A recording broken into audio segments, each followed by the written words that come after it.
Well, hello. Good evening. How are you guys doing?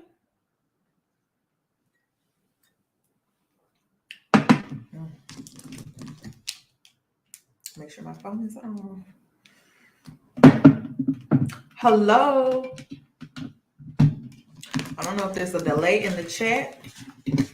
Tonight is a live call-in show. I will be taking callers towards the end. Probably about like 3 to 4. I would like for parents, if you have a child that you're raising in this social media world time, I would like for you to call in. I would like to hear your opinion on this particular situation within this video, but also what is it like raising a child during a time where social media is like, it's the new norm. I would like your opinion. Oh, sorry, hopefully that wasn't too loud. So let me know. Let me know if there's any kids. Let me know if there are any parents that want to call in. Let me go ahead and get right into my intro, and then we'll dive right into tonight's topic. Hey boos, in this video, I give commentary based on my opinion. Nothing is to be taken as factual. We are just here to have conversation. We don't expose and we don't sip tea on this channel. I'm giving you real talk straight, no chaser. Let's see if you can handle it.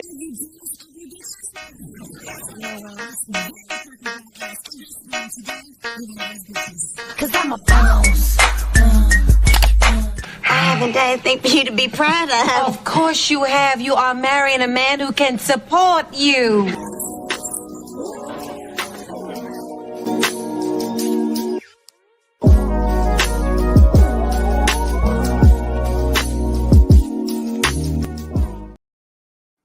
Thank you guys for the compliments. Y'all are so sweet. Y'all stay gassing me up. I really do appreciate it. Y'all like the bob.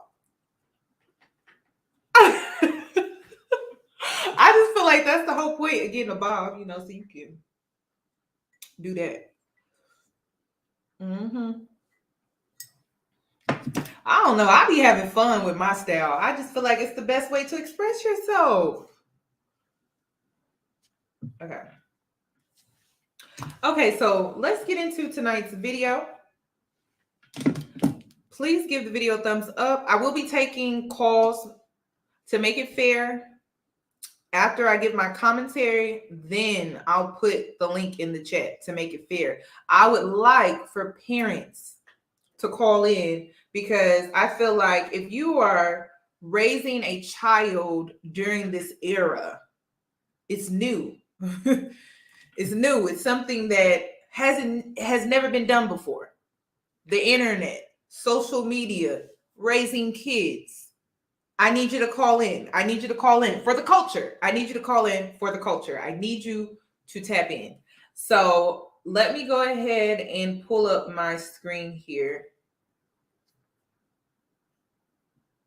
Okay. Is it Mommy Dearest? No, that's not it. Oh my gosh. Have you guys seen the movie Mommy Dearest? The original? I don't know if they made copies or not, but have you guys seen Mommy Dearest, the movie, the original? Anybody? Anyone?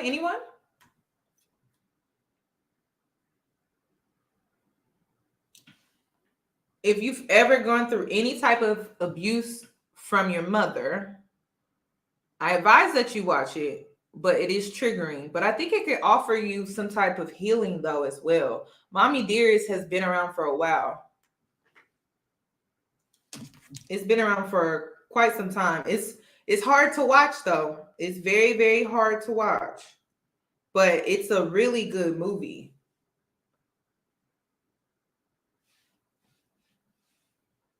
It's a really good movie. I watched it when I was very young, and I was so stressed out from watching it because it was just a lot. Oh my God. No more wire hangers. Yeah. Oh my gosh. Oh my gosh. Oh my God. That movie stresses me out.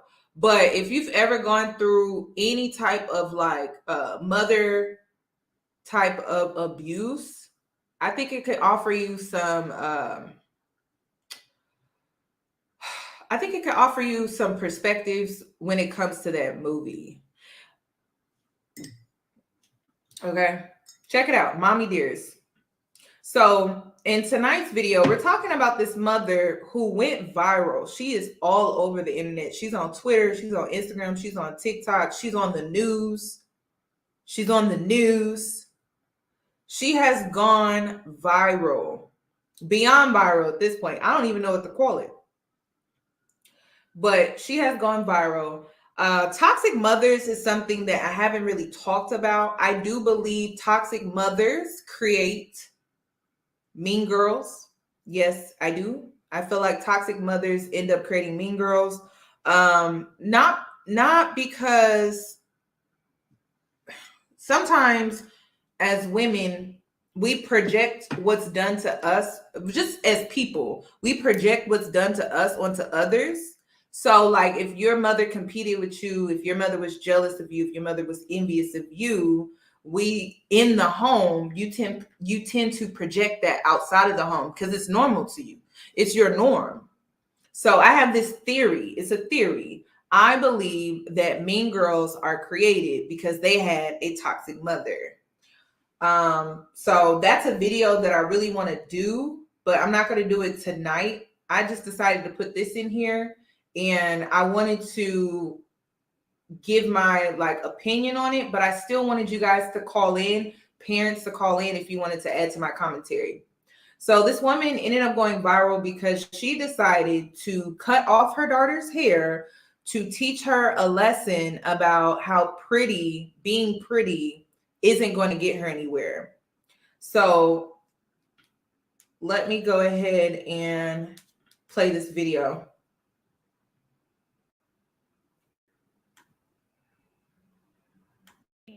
Physical discipline. Come here, you're gonna learn today, girl. No physical discipline. Mom, don't mom me. No. You had your warning, you had your chance. I told you to listen. I told you stop disobeying my rules. I told you being cute ain't shit if you have no education. I told you stop disobeying me. I told you to listen and do as you're supposed to. I told you to do good in school. I told you to do your daily routine, and you yet to even do any of it. And you thought you were disobeying me today, and I was not coming to cut this hair off. You're sadly mistaken because you thought being pretty was so much better than being educated or listening to your mom, right? Yes, this is what happens when you don't listen to your mom. The crazy thing is today, I had to do something that like I really didn't want to do, but I had to do to teach my child a lesson.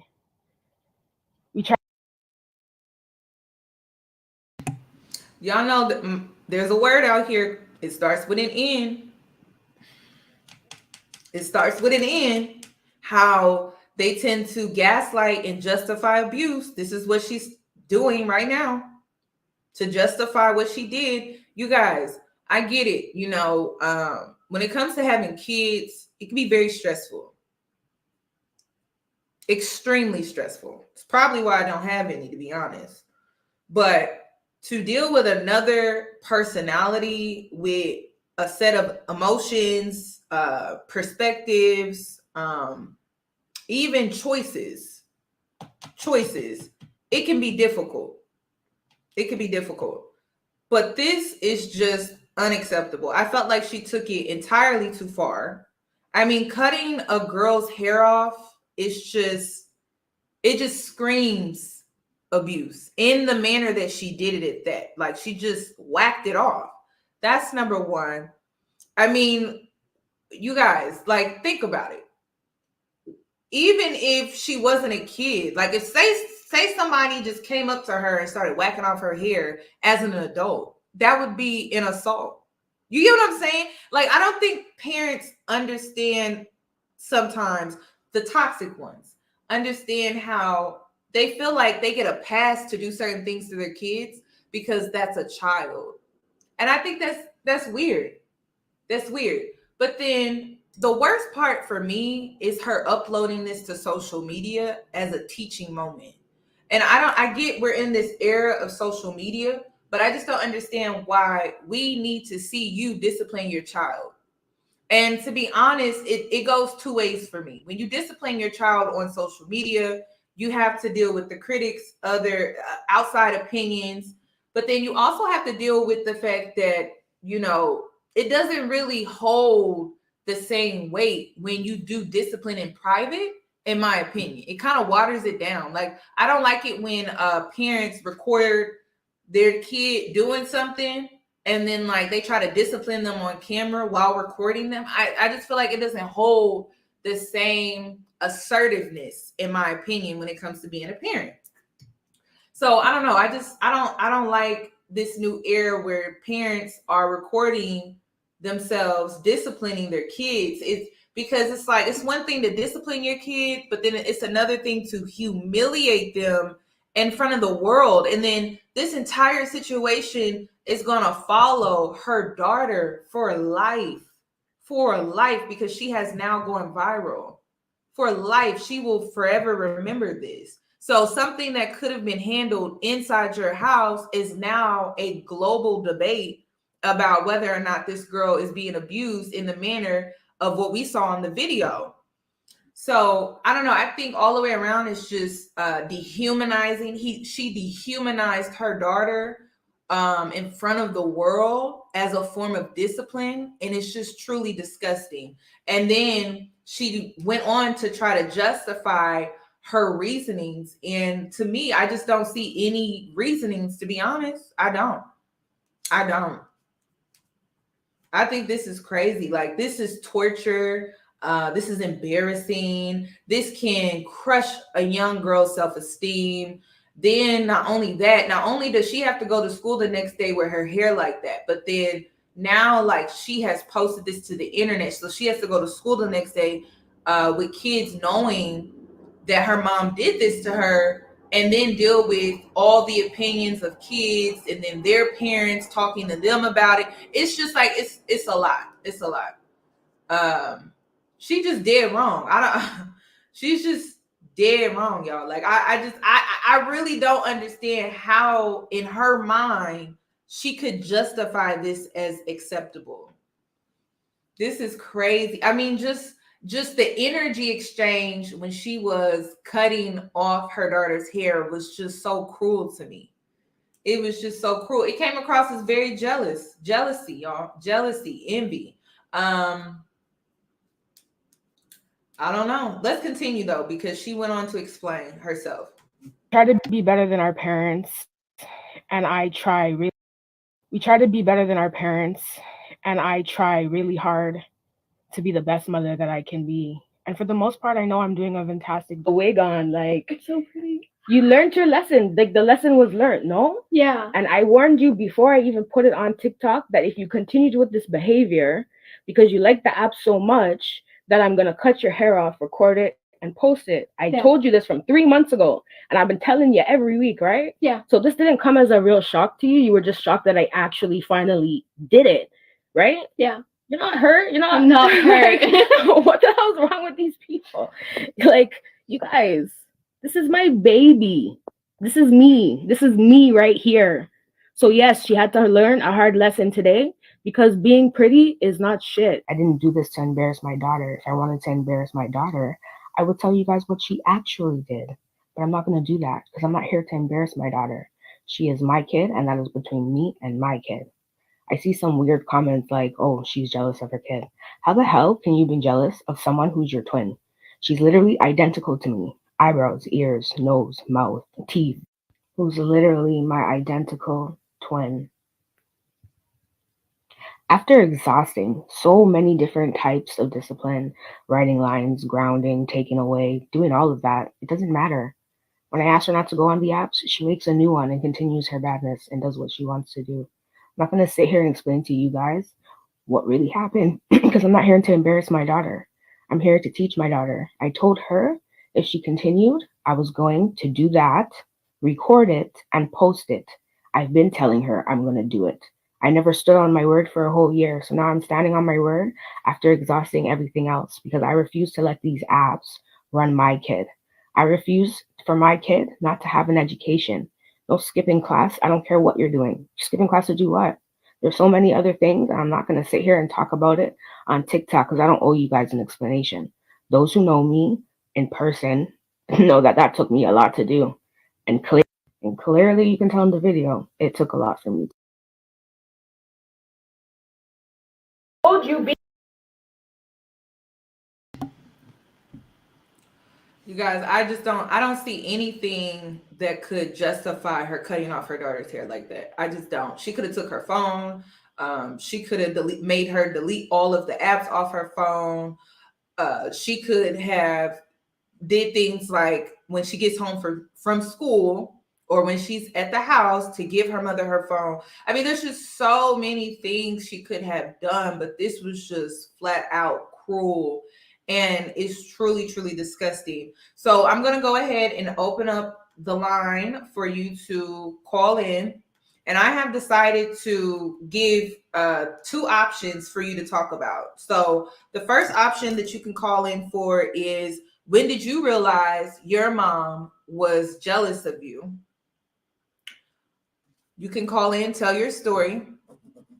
Okay. Or if you are a parent, how are you parenting your child with this new era of social media? That's what I would like for you to talk about. So please call in. Please call in if you're wanting to add to tonight's commentary. So the first one is, when did you realize your mom was jealous of you?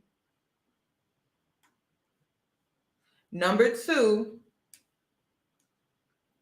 how are you parenting your children in this new age of social media? The time limit, and you guys listen, okay? When you come up here, be respectful of other people, okay? Be respectful of not only my time, but be respectful of other people that want to come up here and share their story as well, okay? I'm not sure how many people I'm going to take today. It's probably going to be between, I would say, 3 to 5 people. If people come up here and they're respectful about time, we can get more people in, okay? So please, if you are going to talk, please keep in mind time, okay? We don't have that much time. So 3 to 5 people. So before I add you guys to the chat, the only thing that I ask is that you stay on topic. When did you realize your mom was jealous of you? Or how are you raising your kids in this new era of social media? Okay. So I have Z Star. You are up first, sis. Hello. Hi, how are you? I'm good. Great. So are you calling in to talk about parenting, or are you calling in to talk about a story about when you realized your mom was jealous of you? I was calling in to talk about parenting. Mine is going to be quick, just as a kid or a teenager, and Okay. how my mother has changed her parenting in order to fit the new needs. Okay. So what, let me make sure my audio is together. I'm sorry. I apologize. You're okay. It should be fine, you guys. Let me know if it still echoes.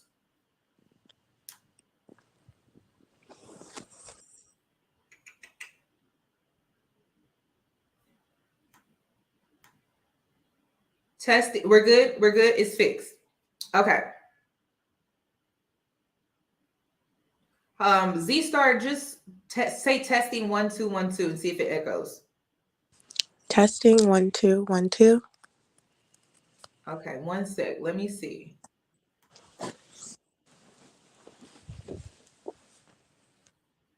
Is it still echoing? Okay, so Patricia is saying for those who call in, make sure you mute YouTube. That could be causing the echo. Okay, we're good. Okay, go ahead, sweetie. Okay. First, I just wanted to say that I've been watching you I know everybody says this, but I've been watching you for the past year and you have just helped me so much. And I love your channel and I love your energy and you've just opened me up to so many new things. So I just wanted to thank you for that. Thank you. But me and my mom had a very strenuous relationship pre-COVID and during COVID because we had a narcissistic father. So you know how that goes. It was just a whole thing, and it was really hard for us. But watching you and watching all of these women on YouTube, we've spoken about some things in relation to trauma, and she's really become a lot more open-minded. Um, she is also opening up about her traumas and things of that nature. Ooh. And yeah, I know she's been telling me about the things that my dad did to her and the reasons why she was so neglectful as a parent towards me. Ooh. Yeah. And so we're working on forgiving each other, and we were thinking about doing family therapy. And I think that the first step that you should take is definitely to try and talk to your parents. When it comes for all the young girls out there, just try and talk to your parents. And if it doesn't work out, definitely seek out or try and see if you can find another figure that can provide you with that healthy parental role in order to guide you. That's really all I wanted to add. Thank you for letting me So come up here. you are a teen. You said you are a teenager, correct? Yes, I'm 19. 19. Okay, so you grew up pretty much in this new social media age. Yes. Okay, so do you have any advice to parents when it comes to social media? Yes, please, parents, please monitor your kids on social media. I have seen so many, like, even younger children than me being exposed to so many things. Like, I feel like parents nowadays definitely need to be better with parental controls and monitoring what their kids are doing on social media, because it's a lot of stuff going on right now.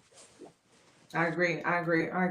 Okay, thank you, Z Star. Thank you so much for coming up here Of and course, sharing your story. thank you for having me. Bye. You're welcome. Bye-bye. Okay, Casey Nicole, you're up next, sweetie. Let me go ahead and add you. How are you doing? Hey, Yoni, I'm doing well. How are you? Good. Okay, coming through with the good energy.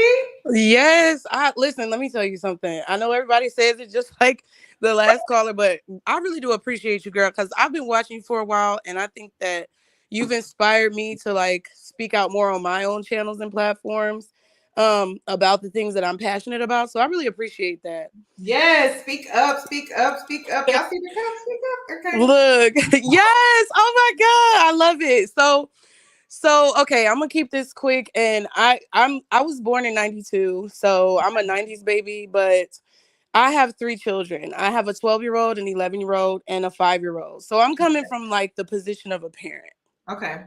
Um, I actually just recently broke down and bought my kids an iPhone, the older two, this past year, and you have to be really careful about like parental controls, making sure that you're monitoring what they're doing, just like the previous caller said.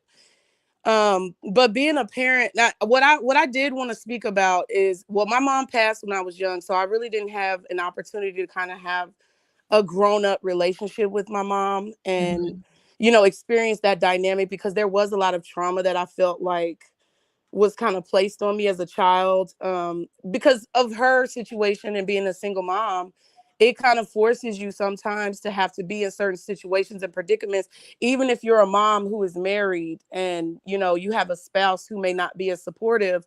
It puts you in a certain predicament at times when you have to make decisions for your kids. So I don't necessarily, what I do want to say is kind of mixed, because I feel like two things can be true at the same time.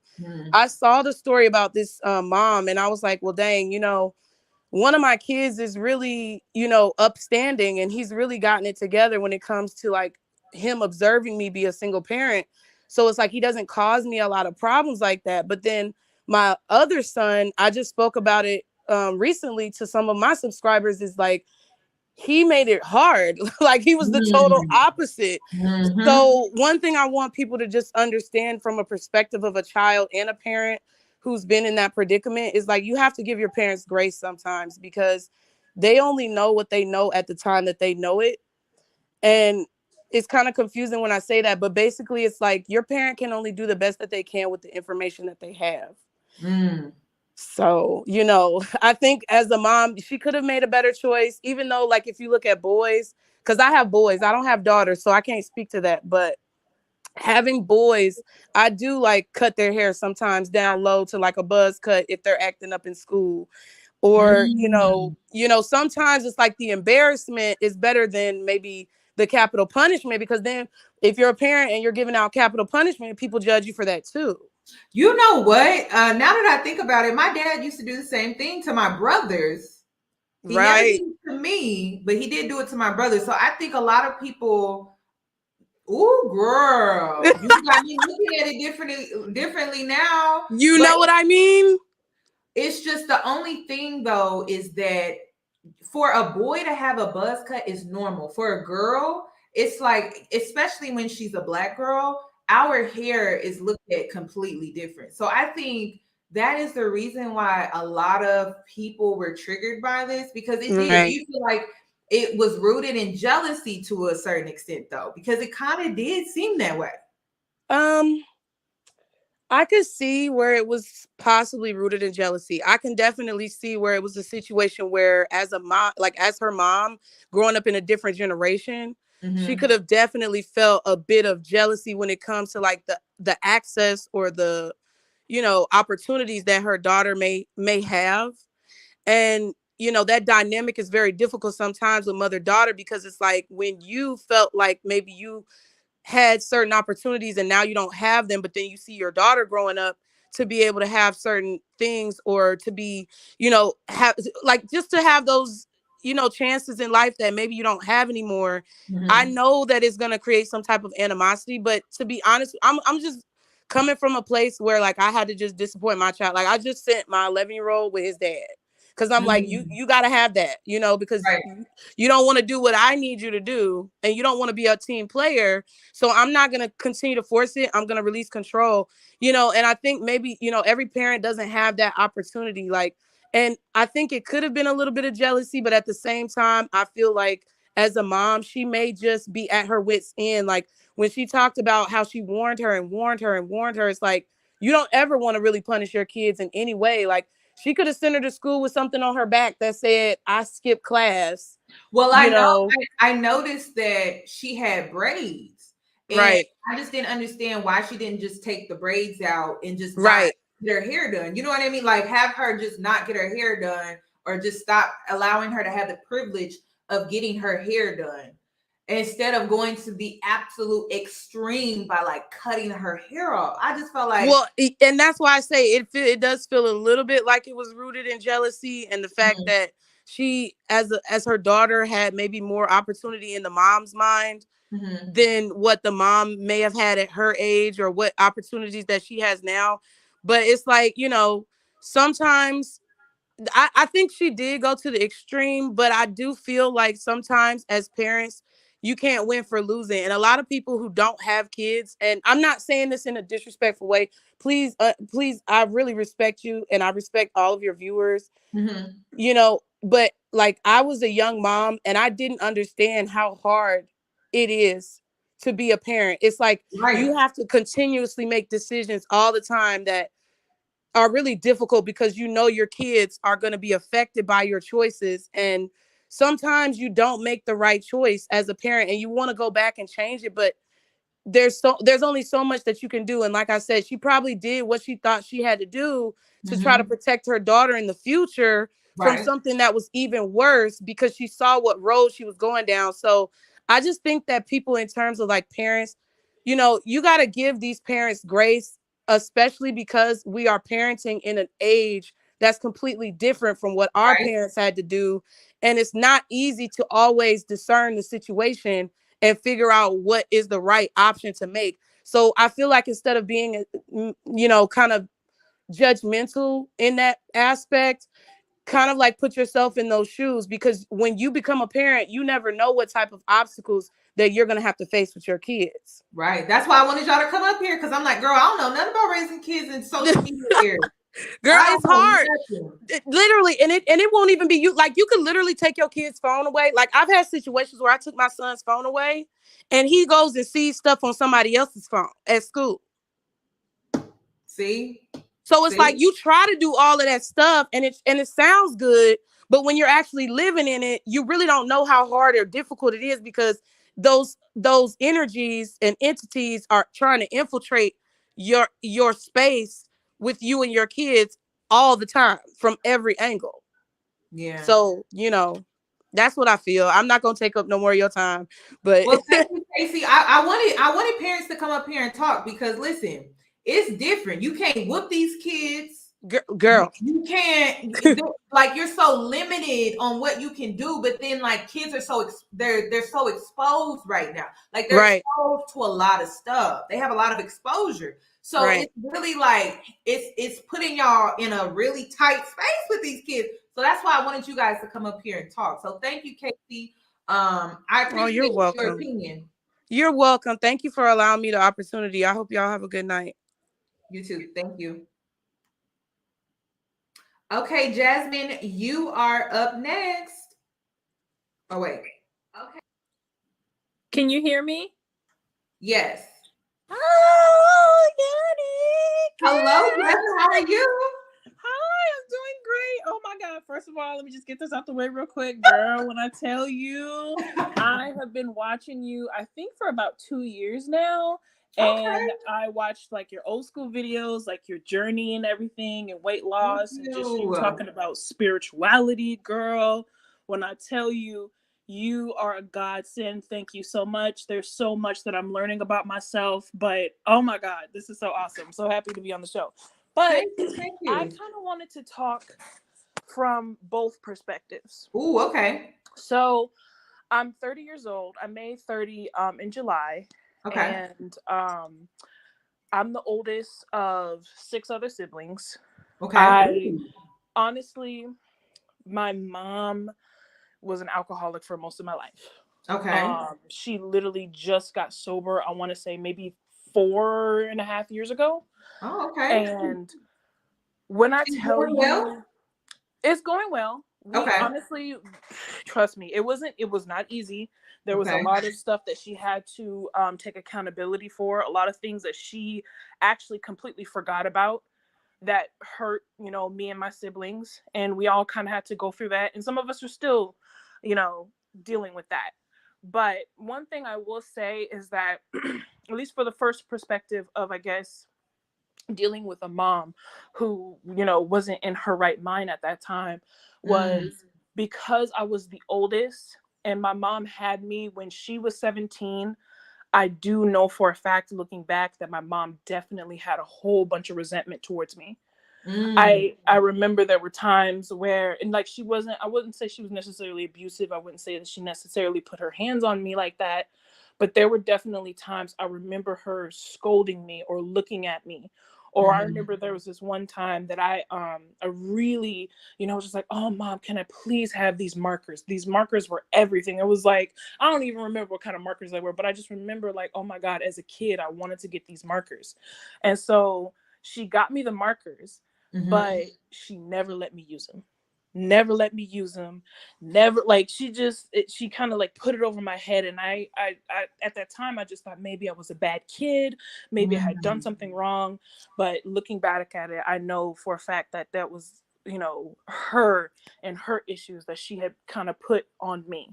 And I do feel like growing up, when there became more of us, more of my siblings, it was almost like I was kind of pushed back into the shadows. And I almost became their second parent, and I had to advocate for them. And a lot of the times, I'm trying to tell my mom, like, hey, Mom, like, they need you. They don't need me. You know, I'm big sister. I want to do big sister things. But no, I had to step in and do mommy things. Ooh. And she just never understood it until the time for her, I guess, to stop drinking and kind of seeing her life and understanding that she needs to get closer to God. And that kind of changed her and who she was. I do have a quick question though. And Mhm. I'm asking you this question because I know there's some younger siblings that have that older sibling that's been like a mother figure. Mhm. How has that put a strain on you being the older sister, taking on the motherly role? How has that put a strain on your relationships with your younger siblings? Woo, Yoni, you hit the nail on the head with that question. Because let me just tell you something. We recently went through two big traumatic things with our family. I don't want to put too much out there, but one thing I will say is that we're older now. So I'm 30, my sister's 25, my other sister just made 23. So we're older now. And I'm at a point to where I'm forgiving, I'm happy. You know, I told you I was going on my spiritual journey, and like I'm starting to, I guess, reconnect more with my mom, understanding the good parts about her. But the thing is, my sisters, they haven't come to the part to where I am right now. And it's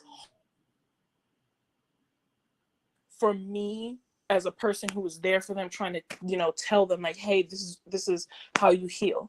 This is how you start to understand your pain. This is how you start to dive into it. And trying to get them to understand that, it is the most difficult thing, because at the end of the day, they have to feel it for themselves. And it's not going to be at 27. It might not be at 22. It might be when they're in their 30s. It might be next week. We don't know. So to see them kind of like, my sister just recently had a big, oh my God, Yoni, she had a really big, hold on, wait, you went out there. Jasmine, are you still there?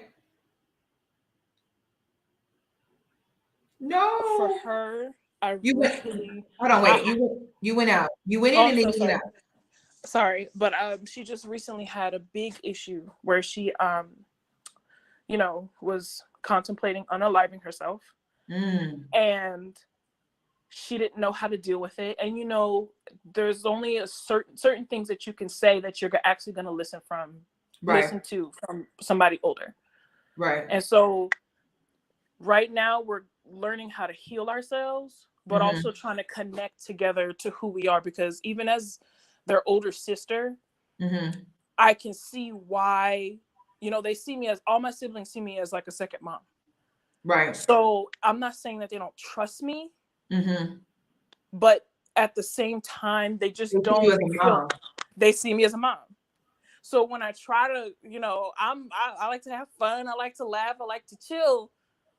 But for them, it's like, oh no. I gotta hide this from her. Yeah. The reason why I'm asking you is because I have a girlfriend. She's in a similar dynamic where she's seen as the second mom, and so it's like a lot of her younger siblings don't see her as fun or enjoyable to be around, or like they can hang out with each other. And it's just like, I hope that by us having this conversation, that opens the door to having the conversation among siblings. Like, hey, I know when we were younger, I played that role, but now that I'm older, I'm not playing that role anymore. You know, and not in a way like, hey, you can't come to me, but just know, like, I'm your sibling. Yeah. It's hard, girl. And every day, you know, I try to pray. I try to, you know, tell them the honest truth. And not sugarcoat it so much. And that's just part of life. When you get older, you know, and you start to see life as it is, man, it's disappointing sometimes. You're just disappointed. Not just with your family, but just how things are. And I always try to, you know, keep up with them with that.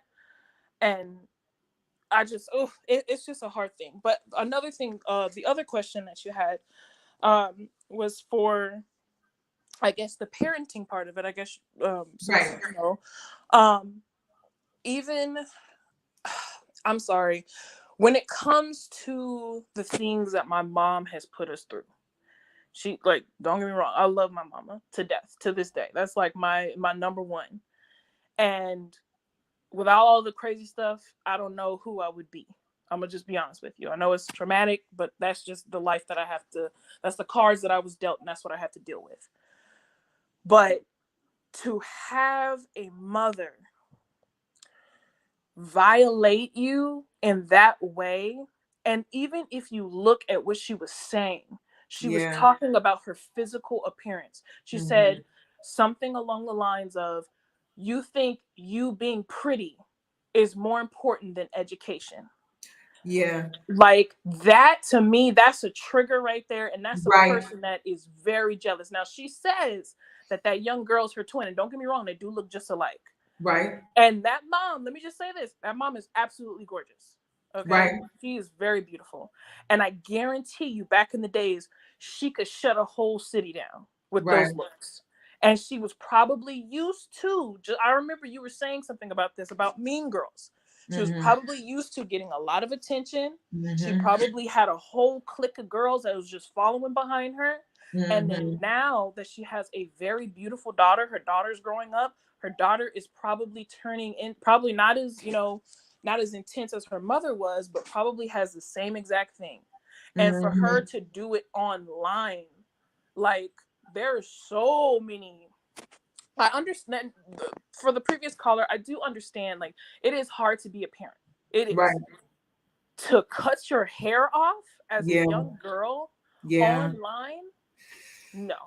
But that section that you pointed out, that's what triggered everybody. Yes, girl. Yeah, because I was watching, I'm like, why did she do cut this? it off, like, it wasn't even like, she cut it off at the root. Yeah. She took them scissors and just hacked away at that young girl's hair. And that little girl had no time to even try to protect herself. And I just feel like, what's going to happen when this girl turns 25? Because let me just say this, as a teenager, you don't really pay attention to your traumas. Just like I was saying, when I was a kid, I didn't really pay attention to how my mom was treating me, or the resentment, or the looks, or the things that she would say, until I was like 22, 23. So that a lot of people are saying that her mom doesn't need to be jealous. They are twins. It's about, y'all, you got to understand, and as you get older, you will start to understand this. There's this thing among older women versus younger women. Older women tend to be jealous of younger women just because they're young, they're youthful. So yes, they can look like twins all day, but because her mom is older, and we live in a misogynistic society where youth is beauty. Youth is beauty. Yes.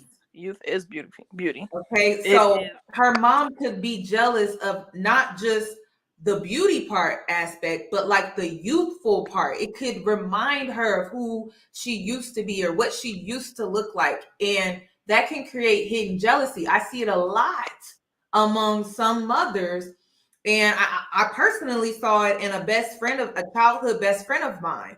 I started to pick up on the fact that her mom was jealous of her because her daughter was young, beautiful, and she just reminded herself of her younger self. And so there was like a lot of hidden animosity, and my ex-best friend for the longest could not understand why her mom was like this towards her. And so now that I look back, I'm like, her mom was jealous of her because of her youth and her beauty. It's a real thing, y'all. It's a real thing. So her mom can be a twin all day. Like my ex-best friend's mom, they were twins. But because she had the youth, that could do a lot for you. That youth and time. I'm trying to cut you off, Jasmine. Can I finish? Yes, go right ahead. Okay. But actually, now that you said, I hate to take so much time, I'm so sorry.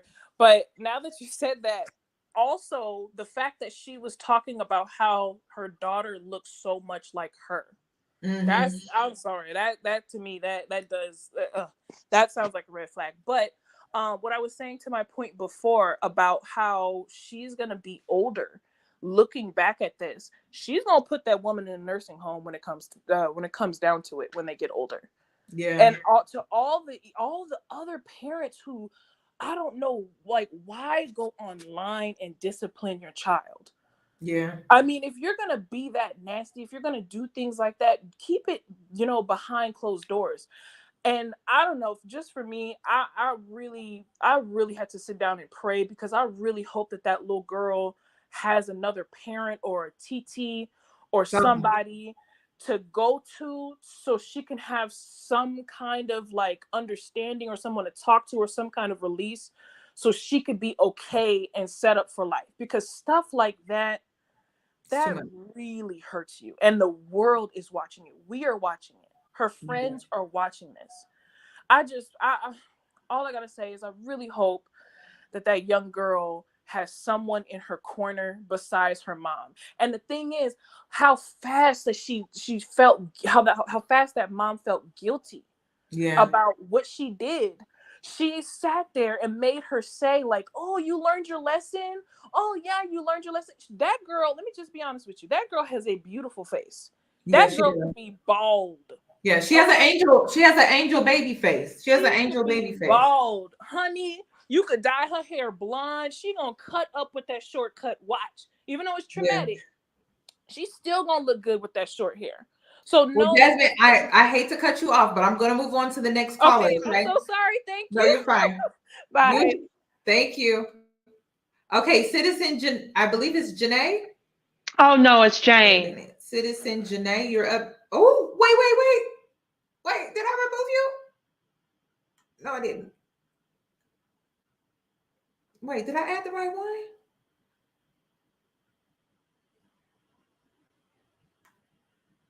Can you hear me? Okay, yes. Hello, how are you?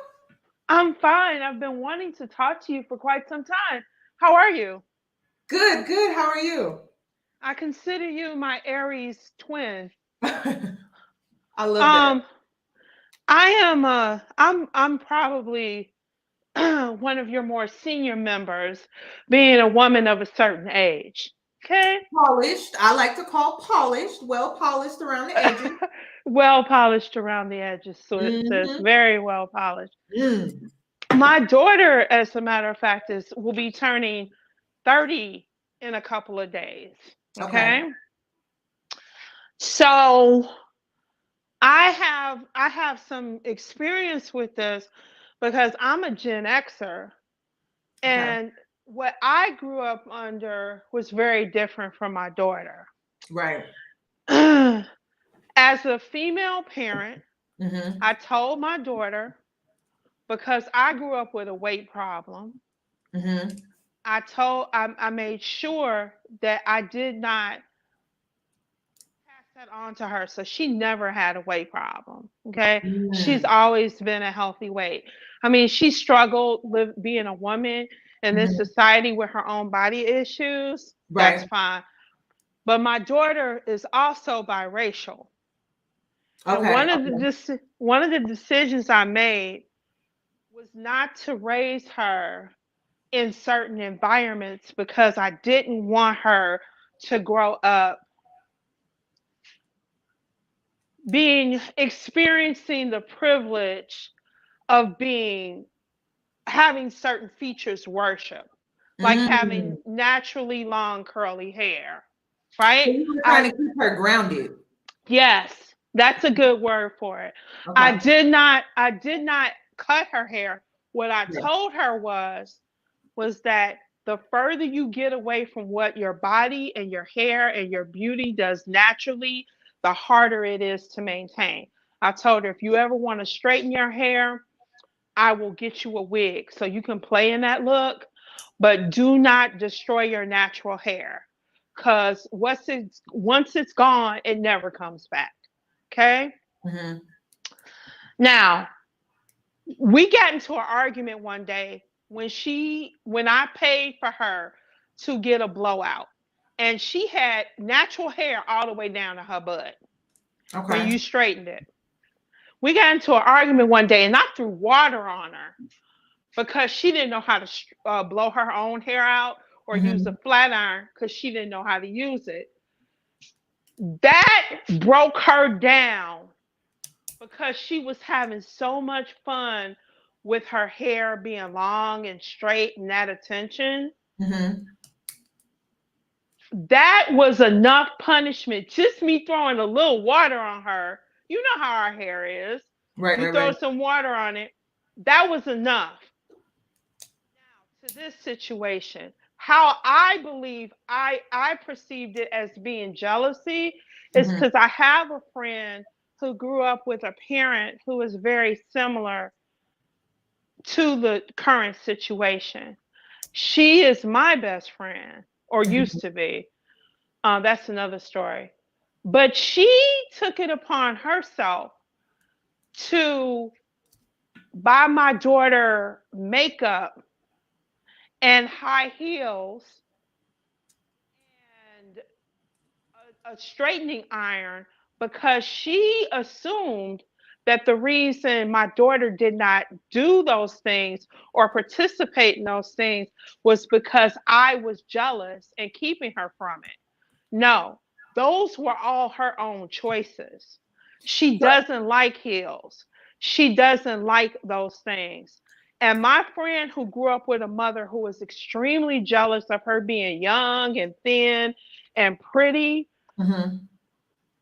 put tried to interfere in our relationship, or she thought she was interfering in our relationship to get back at me. But how old was your daughter at this time?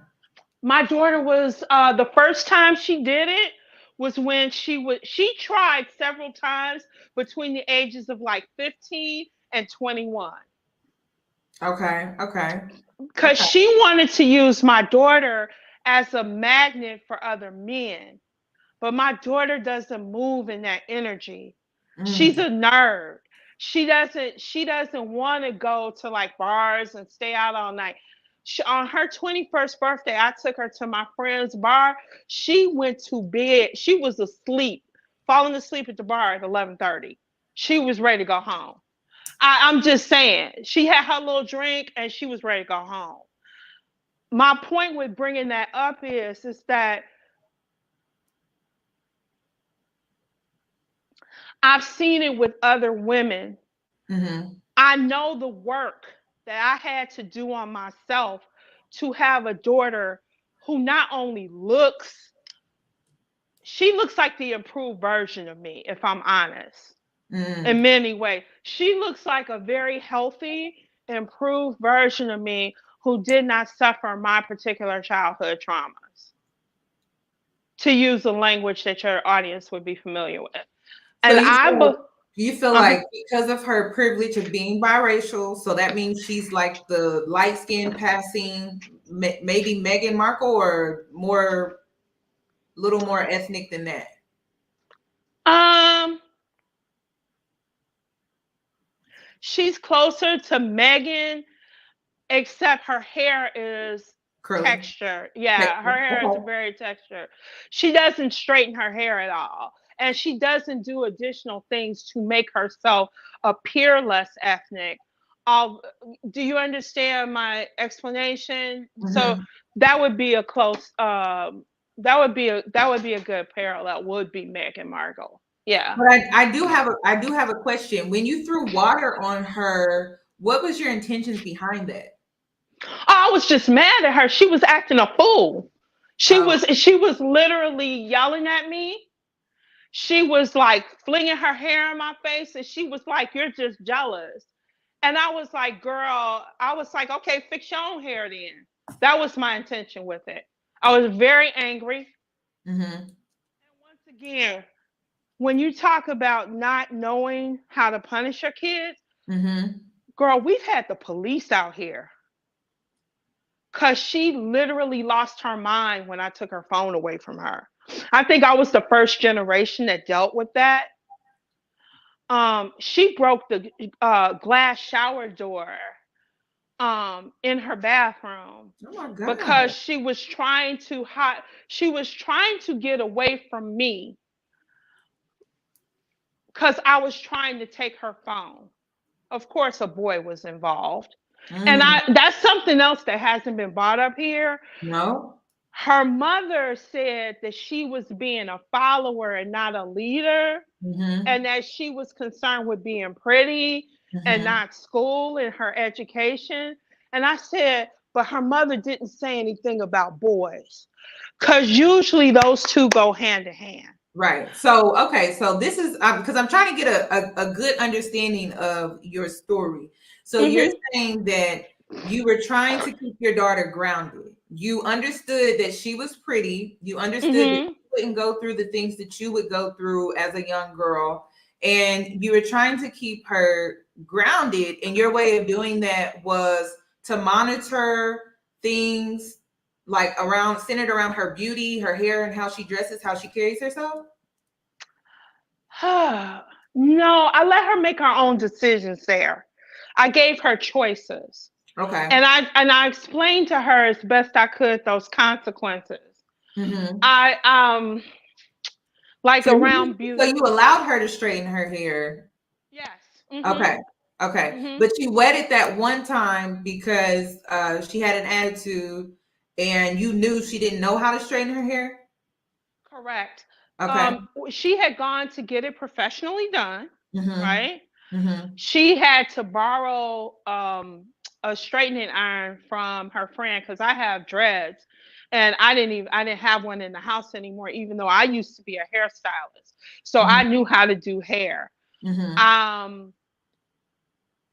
parallel I saw was that her straightening her hair got her a level of attention she wasn't used to. Okay. And her behavior reflected that when she came home. Okay. Like, I'm the queen bee around here now. So how old was she during this time? She was 15. She was almost 16. So I know a 15-year-old is hard to talk to. So you felt like the only way that you could get her attention was to throw the water on her because she wasn't listening to what you were saying? It was more like, cool your coochie down, girl. Who are you talking to? It was an impulse thing because I knew that it wouldn't hurt her. She needed to calm down. She wasn't going to talk to me like that anymore. And that she was like, oh my God, what did you do? The reaction was immediate. And I also felt guilty about it. Okay. So in the moment I did it, I said, I'm out of control. I need to center myself because I was angry. I was not used to that level of defiance. I wasn't. Okay. And she had always been a very good girl. And it was like the only thing I can equate it to, that scene in Wizard of Oz where they throw the water on the Wicked Witch and she goes, I'm melting, right? And then all she did was run to the bathroom and go, look at my hair. And her hair wasn't even hadn't even reverted that much. And I had this whole conversation with her, like, you cannot, you are going to grow up and you are going to mature and you can't speak to me like that. Like, we can't be communicating like that anymore. You can't behave this way. And it took several tries for me to figure out something else. But the biggest thing actually being able to discipline her in the social media age was spending time with her. It took a lot more time. Like, it wasn't just you do what I say, right? I had to physically invest significant time in spending time with her and talking through her how to navigate this, not just our relationship, but her maturity, her insecurities, because there was a lot of that going on too. How to deal with Mean Girls, because she was experiencing that, which is part of the reason. Let's just be honest. I let her straighten her hair because she had been nominated as to the homecoming court. Okay. And when she was nominated, even a couple of teachers were like, you made the homecoming court, okay, whatever, right? And so I said, I'm going to let you do what you want to do. I let her for the homecoming dance. She got her first, I bought her Ralph Lauren stilettos. I let her straighten her hair. I took her to get her little makeup done and everything. I let her show, like, we going, I let her stun on them. And after significant investment in time and money, I noticed that her personality started to get very divish. I understood it because it feels good to finally have a certain level of validation.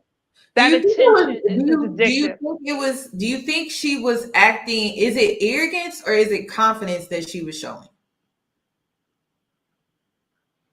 during that time?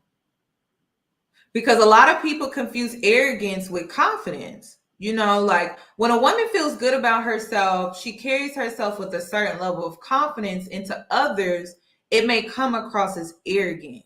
But that's not really where it's rooted from. It's rooted from this newfound or this new level of confidence. She feels good about herself and she feels amazing. And so on the outside, she carries that energy, but it may come off to you like she's being arrogant, snotty, Okay. That's a good point. I think at first it was confidence. And then when she first got her hair done, it was specifically for the homecoming dance. So that was the professional job. Now, what it took to maintain it, I had to do that because she had so much hair, she couldn't afford to go, spend $200 to get a fresh blowout all the time. So that was my labor, right? And I told her, I'll do it for you, right? All I ask is that you do some additional chores in exchange because it's a lot of work. I think that I made that agreement because I did see how it improved her self-confidence, right? Okay. But that did turn into arrogance. And how do you feel like it turned into arrogance? Because the reason why I'm asking you is because some parents don't know. You know what I mean? And I think you can help out parents. Like, how do you know? Like, how did it turn when you were parenting her? How did it turn from confidence to arrogance? Like, what were some of her traits or behaviors? Oh, that's a good question. Okay. She tried to affect mannerisms to reflect other girls who had that long straight hair look, parted down the middle. She so started her vernaculars changed drastically? Not drastically at first. It was correlated with the amount of attention she got at school. So you felt like the outside validation made her arrogant. Yes, because what would happen is So straightening her hair was something that you as a mom wanted her to do because you saw how it made her more confident, but the outside validation outside your home made her arrogant. So what did you see change?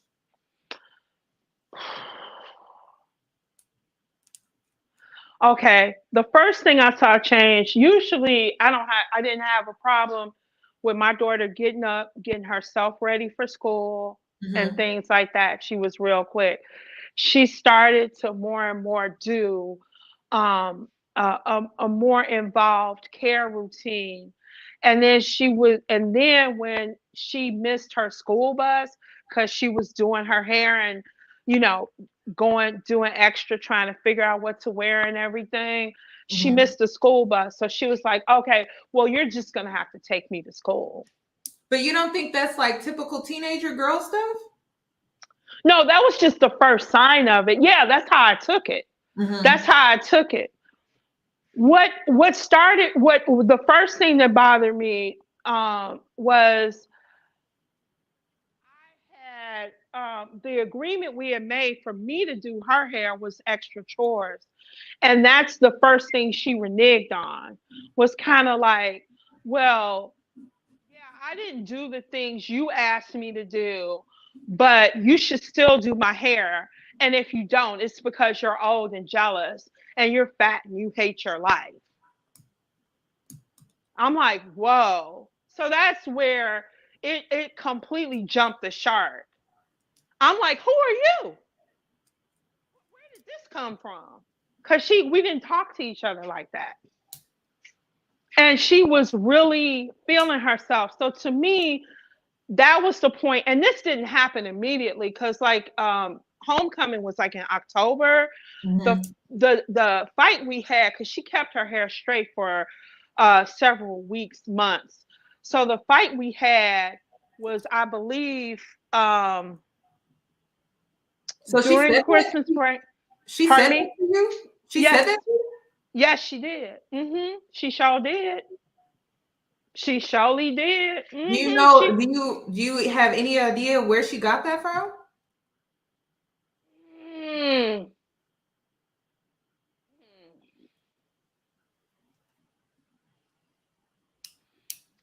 I think that girls learn how to tap in, even if it's your parent, with other women's insecurities.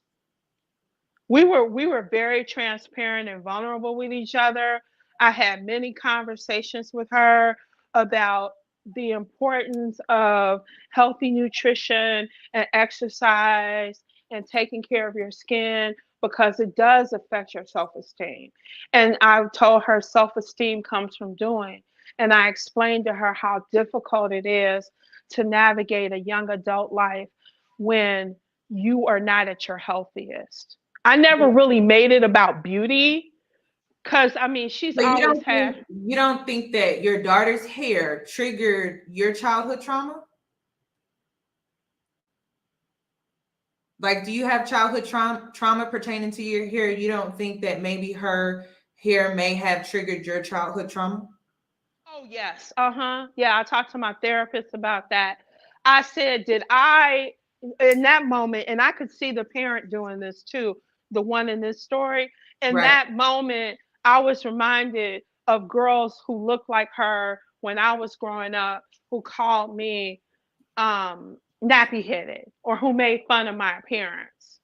So do you think that your daughter's beautiful hair may have triggered that, and that's why you may have reacted in the way that you did?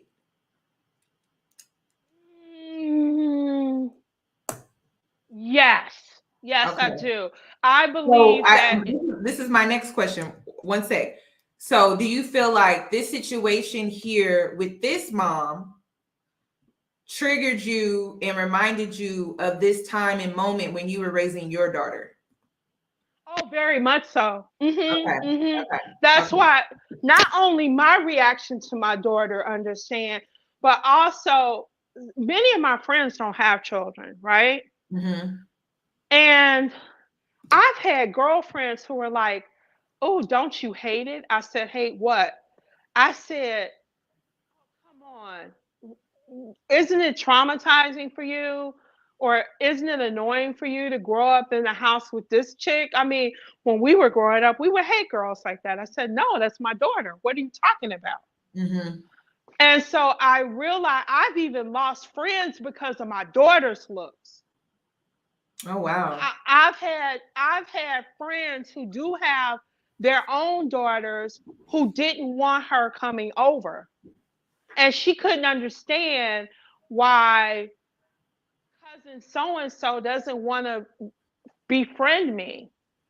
Like, so she would be like, I have a quick question, because you're opening up a whole new thought process for me. So you are a Black woman who got arrested. You ended up dating out. You had a baby that's biracial, right? Yeah. You grew up brown skin, correct? Yeah. Okay. I'm light brown skin. We're the same complexion, you and I. So whatever you consider yourself, that's what I am too. Okay. So you had these triggers because of how you grew up, and you're raising a biracial child, right?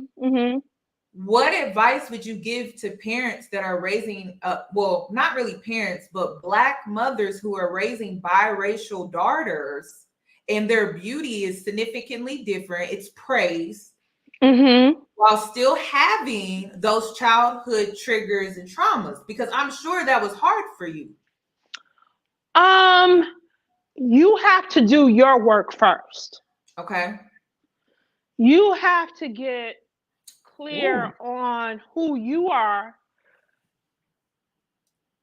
before you have daughters, period. Because I have a whole theory about weight problems in the Black community. I think that's part of it too. I think that's the opposite. I noticed that it's similar to the story Precious, where yes, her mom was overweight and yet bullied her daughter for being overweight, just like her mother. So not only that, but Precious's mom made her eat. Oh, sit down and eat that. Right? I mean, Precious didn't get that way naturally. Her mom force fed her. Right? So let me to answer your question. When my daughter became, let me back up. I developed a theory for myself that helped me heal. And I wrote down about it. I have a theory that girls know from the time they're about 6 years old where they rank in the beauty hierarchy. They just do. And it's not anything that comes from trauma. It comes from the outside, where people tell you who you are and you see what people say to other kids and you relate that, especially as a woman. People feel very comfortable dissecting your beauty or commenting on your beauty, commenting on your physicality, your weight, your hair texture, all of that, right? But and you think as young as 6, women have the understanding of a beauty hierarchy? Oh, yeah, because when that is the first age when people go, oh my God, she's so pretty. She's so cute. People used to come. I used to have relatives who used to bite my face and used to pinch my cheeks. And it was just, and I had cousins who everybody would sit up and they would fawn over their hair, right? And they would express such disappointment, and my hair wasn't like that. And 6 was the age where my grandmother, against my mother's wishes, took me to get my hair relaxed because she didn't like me wearing my hair natural. So when I talk to other women and I ask them, when was the first time you remember somebody commenting on your beauty? It's somewhere around that age. It's around kindergarten, first grade. Okay. And so what my big concern was with my daughter was the way Black culture fetishizes biracial children with specific features. Do you feel like you were a little jealous of that when she became, of that teenager age, because you had the complete opposite experience? No, actually, I was very proud. Okay. I was proud. I was actually the thing I was most proud of. See, I took it as I'm doing a good job because she was very comfortable with her looks.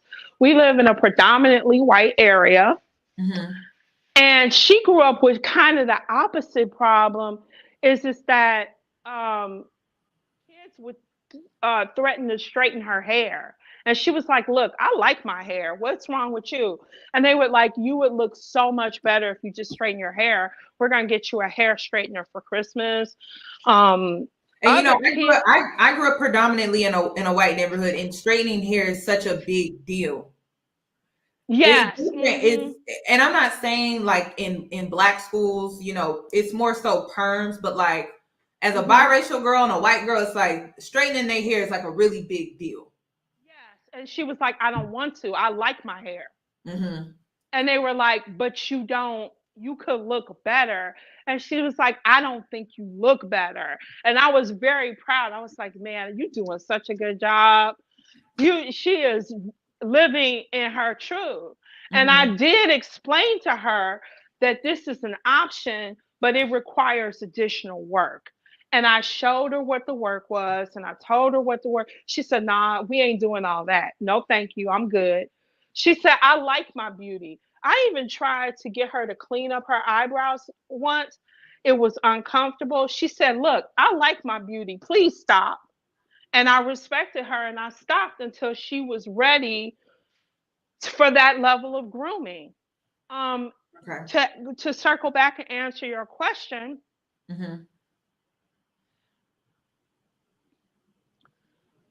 the biggest problem I had as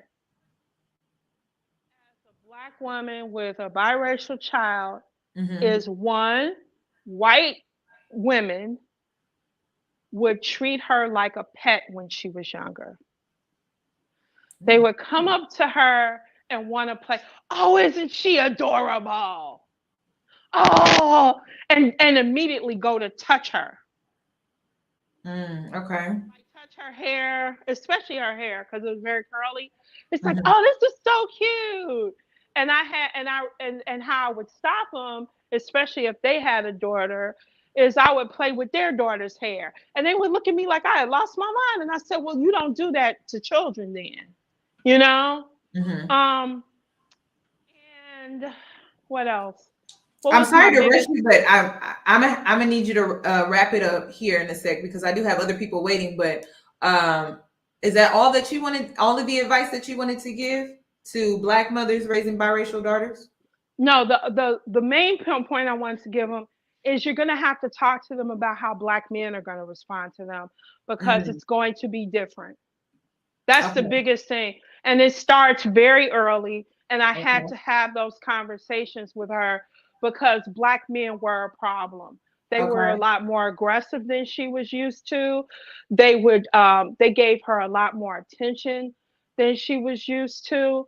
And she had to learn to deal with, like, stalking behavior and stuff like that as early as freshman year of high school, when she was really around other Black boys.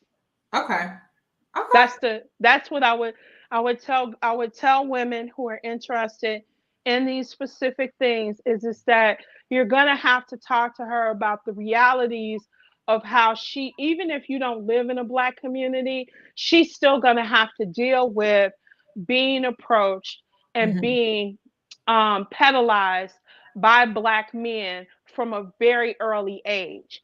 The other thing is that you also have to watch them around white culture, because they will perceive her as being older than she is. Oh, okay. Well, thank you, Yoni. I don't want to hold you. Take care now. You too. Thank you for sharing. Good night. You take care. Okay. Levi, you're up next. Hi.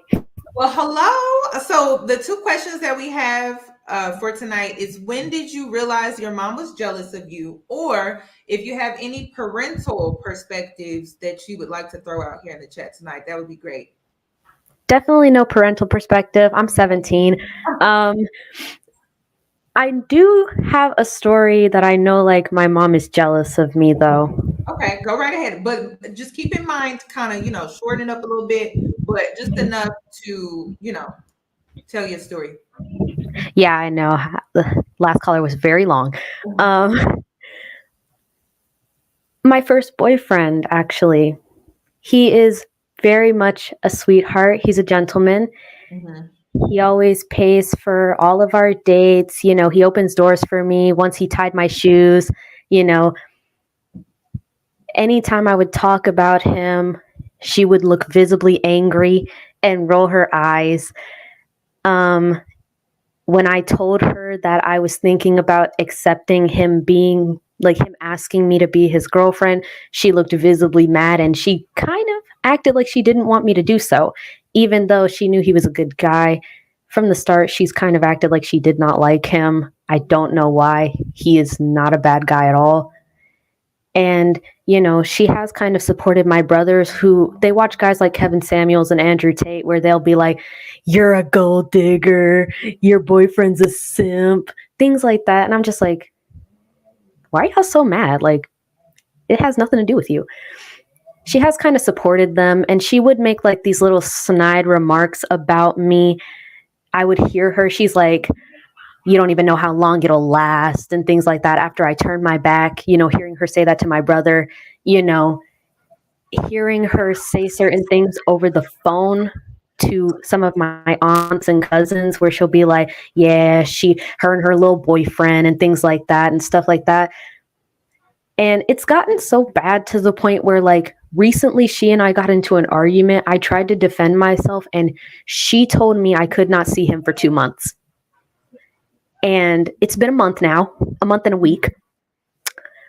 I got till January, and I am just like, why are you so mad? Like, why are you so mad that I have a boyfriend and like he's good to me? Your mother a single mother, or?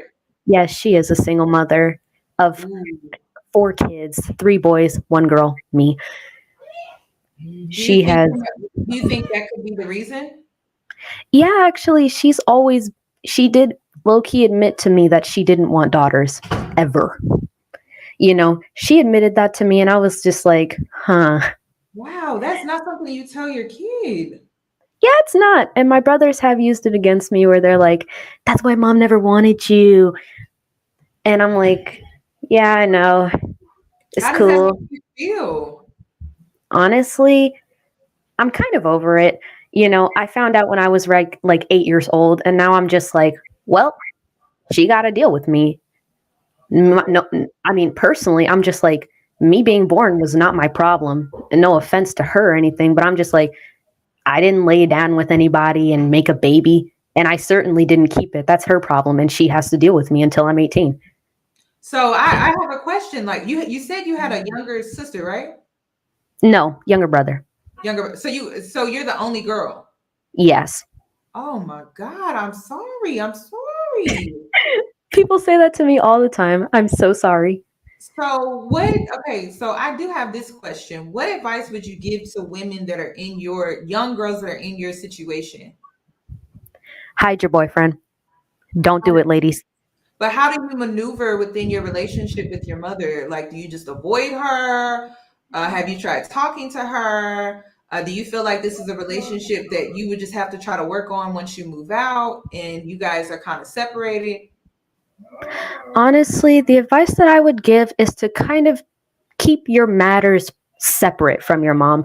You know, I practically deal with my school all on my own. You know, I do have, you know, certain mental health issues. She did kind of say, you're 17, your mental health is not my responsibility. And so, you know, I call my own therapists and things like that. Recently, I was hospitalized for, you know, my mental health, sadly. Mm-hmm. And I'm just dealing with it on my own. I do try as little as possible to speak with her, because it causes me so much anxiety, because I can feel energy, and like it actually scares me, like how I know she feels about me, but she won't admit it because I can feel it. So I'm just like, I'm gonna stay away from her. I'm gonna deal with it on my own. I don't want to see her, deal with her, talk to her, things like that. And so I'll usually only talk to her if it's absolutely necessary. So my next question is, what is your outlet though? Like, do you journal? Hold on one moment. Oh, okay. Wow, y'all, I wasn't expecting this. Okay, I'm back. Okay. Brother just starting to beat me up because I told him to leave me alone. My goodness, leave me alone. My last question is, do you have any type of outlet? My boyfriend, actually.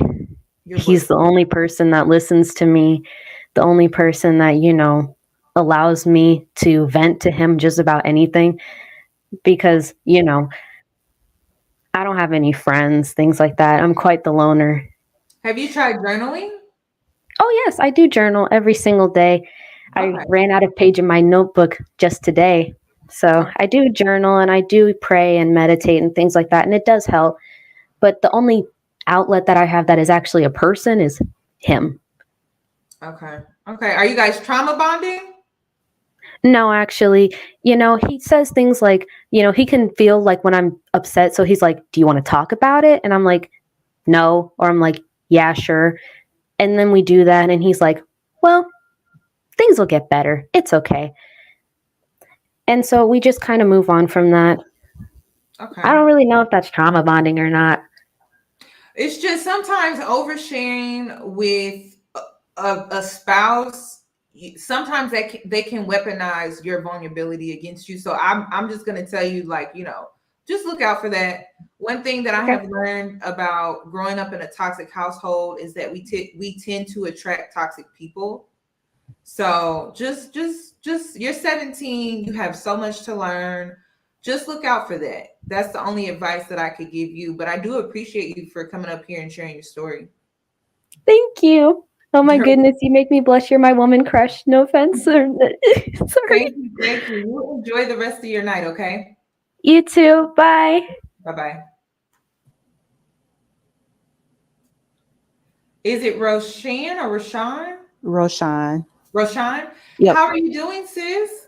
I'm low-key kind of nervous. So. Don't be nervous. It's just me, girl. Ooh, child. Is it about what you about to talk about? Girl, all of it. Okay. This topic is pretty important, but I'll just keep it brief. Okay. So I will say I actually noticed my mom's jealousy when I was 18, when I started college. So I got my license, got my car, started college, and that's when she started her cycle. Every time I did something, she had to make a major life adjustment. We would have to move. She would have to get a new job. She would have to do something. Hindsight, I know that she has always done that now, but I didn't notice it until I was 18. So when I was 14, she was dating someone and she claimed that I was trying to seduce him. Wow. Which I wasn't. I was minding my business, but I noticed that, and then she broke up with him and it became a whole thing, and she told her friends about it, and it was an extended situation. I had like one adult that I could speak to about it, but you don't really understand that as a kid. And that your mom was she was single and no, she was, well, at that time she was dating someone. We had just moved to the suburbs and she was dating someone and she would bring him around. I met him a couple times. He was fine with me. I wanted a stepdad. That's not no problem. Mm-hmm. But he came by, I went to the kitchen, went back to my room. And the next day she said the way I was walking past him, I was walking too hard. I was trying to seduce him. And then she tried to say that he was looking too hard at me. It was unusual. So do you think that she was projecting maybe some of his behaviors that she didn't tell you about onto you? She could have, but I know she's had essay history in the past that she hasn't openly talked to me about. She's kind of roundabout told me.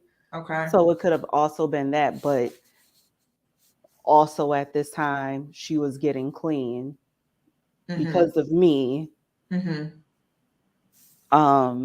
But so I think psychologically, when people are getting off of drugs, there's so much adjustment and you don't realize what's like a 14-year-old can't conceptualize what that is, but she was having psychotic breaks, really. Okay. I notice them more now, like I understand it now, but she didn't go to rehab. We just took her from the area. We moved to the suburbs and it was like clean cut.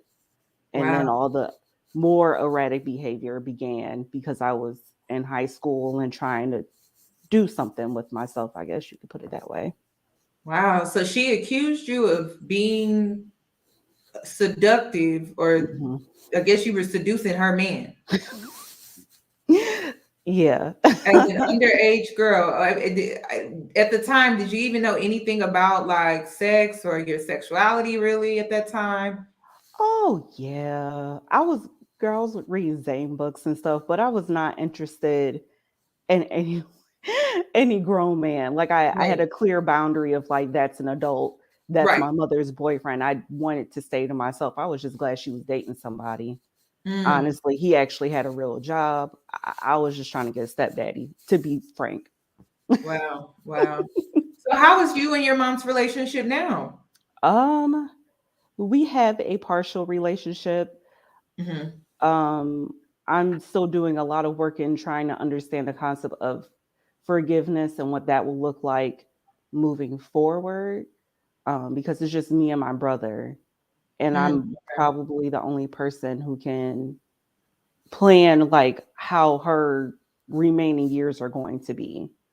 Okay. So I understand like that is my responsibility, and honestly, I would feel very guilty if I did not do that.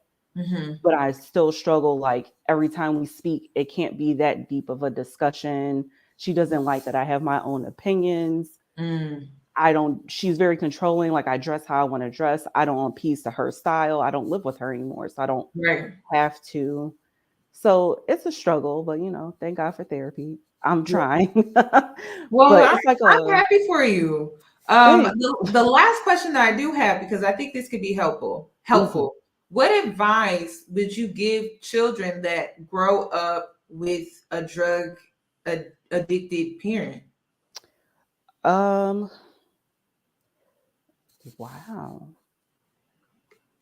Um, their choices are not yours. Still do like be the child. Go to Right. school, focus on activities, because that's what I focus on before I hit puberty. Hmm. But just focus on that. Of course, there will be obstacles, and you just have to take them as they are, and people will not be as understanding. So you do the best you can, but like just focus on you and your goals. Find a goal to focus on Hmm. and then move towards that and try to make a plan. I wasn't as organized as I could have been. I really should have like organized college a little bit differently. I think I would have been able to handle things or mature differently, but focus on your goals that will actually push you through it unless your parent is willing to like open up communication. If they're willing to open up communication as you get older to move like help the family through that Okay. process, then sure. But I don't think any child should have anything to do with their struggles or anything like that. Focus on you and your goals. Oh, okay. That's good. That's good advice. Yeah. Thank you, Roshan. Thank you so much for coming up here and Thank giving you. your opinion and your perspective and your advice. Thank you. You're Have a good welcome. night. You too. Okay, Sarah, you're up next. Hi, Yoni. I don't know if you remember me. I was in your live last time. Was it the last one? Last one? Yeah, it was like Yeah. reacting to a video. I was like the first one. Okay. Okay. So, what tonight? Hmm. What are you wanting to add to tonight's commentary? Are you wanting to call in about when you realized your mom was jealous of you, or are you parental figure giving advice? You know what? I did have a good hot take on this, but because first of all, I live with an African mom, so I don't know if people are aware, but African mothers are actually extremely abusive to their children. I went through a lot with my mom, and I think that and I think to myself, I think that maybe like whenever she grew up in Nigeria, she didn't have the best childhood, or she hides a lot of stuff, so I can't even like guess on what happened, but something must have happened to her to just like kind of gone to insanity. Because I know people are saying, oh, you love your mom, all that stuff, but I honestly will admit that I do have mommy issues. I live with an abusive mother, and actually it goes crazy because I think almost 2 or 3 times I actually ran away from home, stayed in the homeless shelter. I think up till recently this June, I came back because I was broke. I am diagnosed with bipolar disorder. So one of my main symptoms I have is money spending, and I am not financially stable. So I had no choice to move back because literally I lost my job because I was stealing because I was homeless. And then my another thing, I was trying to move into an apartment, and the girl, she just kind of like stopped messaging me at the last minute. It was a lot. So I moved in back with my mom. And how old are you right now? I'm 20 years old. So I started running away when I was 18. The first time I ran away, she told the church, she was like, blah, blah. And so after that, when I moved back home, we actually had gotten in a fight. And this is like not the first fight we've gotten into because, I feel like, I don't know why, but she feels like she can put her hands on me.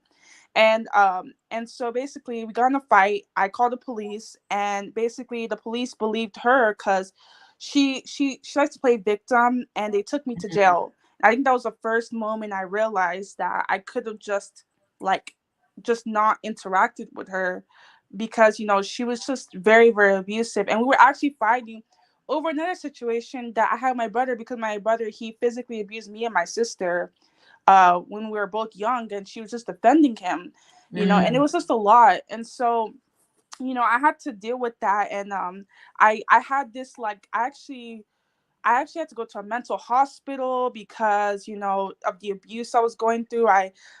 And people think that, like, when people go to mental hospitals, it's because they want to harm themselves. Well, I actually felt both. I actually felt this anger towards my parents that I wanted to harm them, and I actually wanted to harm myself as well.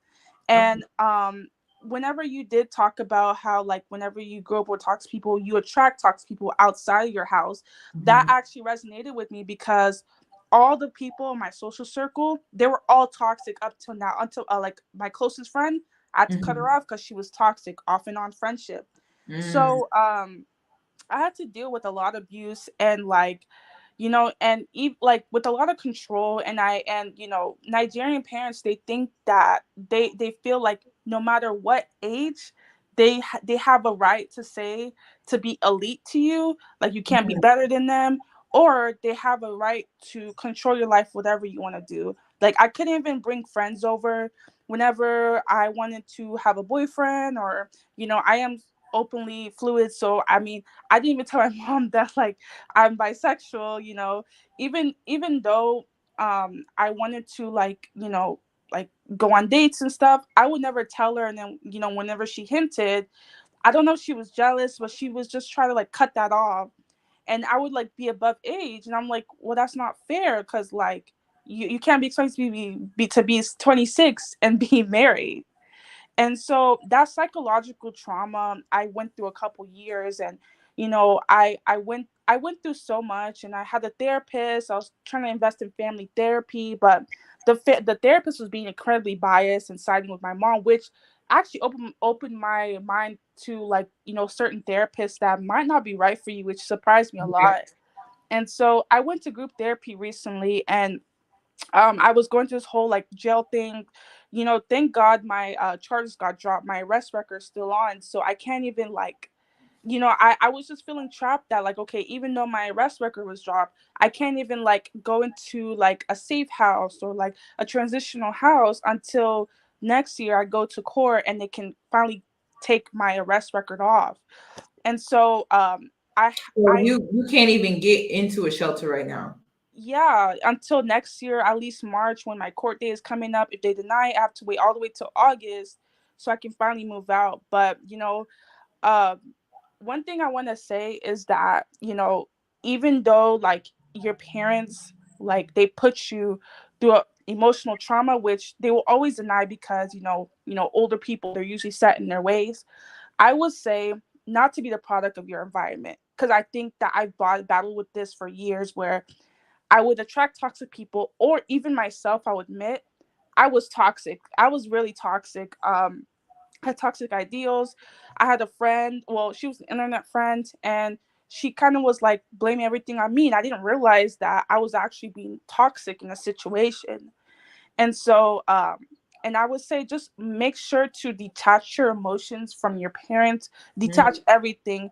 Like if you're staying with them and you don't have a way out, just try to save your money, like focus on positive things and go out occasionally, or at least go to like, positive environments. Like, I go to library clubs because obviously my mom is strict, I can't really go to the nightclub, you know what I mean? So it's really hard dealing with parents like this. And people always say that like when people go through domestic violence, they just think of their partner, but no one really talks about domestic violence with actually like familial, like with your family members, and etc. And I do have this question because moms are painted to be, good natured, nurturing, loving, peaceful, because that is how they are portrayed. We are programmed to see mothers in that way. So do you feel like it's strange to receive the type of treatment that you get from your mother versus how the world sees mothers? Yes, I think it's very strange, and I also think that a lot of mothers play into that part to kind of mask how they usually treat their children, inside the house. Because every time like people see my situation, they automatically blame me, of course, because no one believes domestic violence victims, right? And then second, my mom, she, I actually found this interesting, but she kind of acts like she cares. Or whenever I moved out, she actually spanned my friend's phone, call him every day where I'm at, when I'm gonna come back, emotionally abused me, and said all these heinous things, and all this stuff to me while I was like in the shelter. So I thought I was free from her, but really like she was finding every way to like kind of stalk me, because she even came to my job and I had to call the police again because she was actually trying to put her hands on me. you know um I think that she tries to play this thing where like she tries to play the victim, first of all, and then she tries to act like she cares, but in a way she doesn't really care. She cares about herself, and she's controlling in a way where like I don't know how to explain it, but like she'll like basically um like she'll act like she cares, but I think she just does it just to seem like a good person.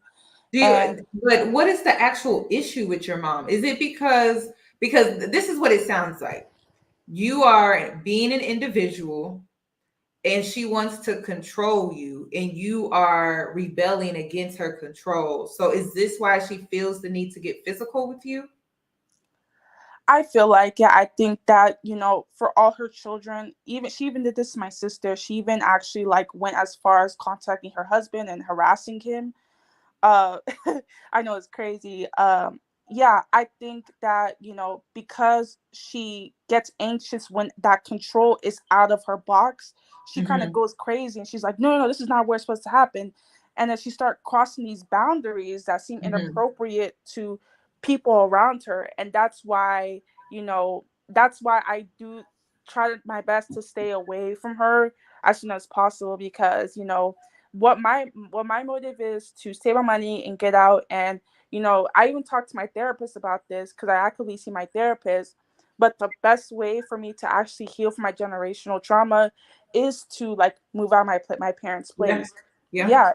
Yeah. So So I think that even if she shows that she cares, or even though I come back to her place, it's still that sense of entitlement and that sense of control, because that's really what she embarks when it comes to me and her relationship.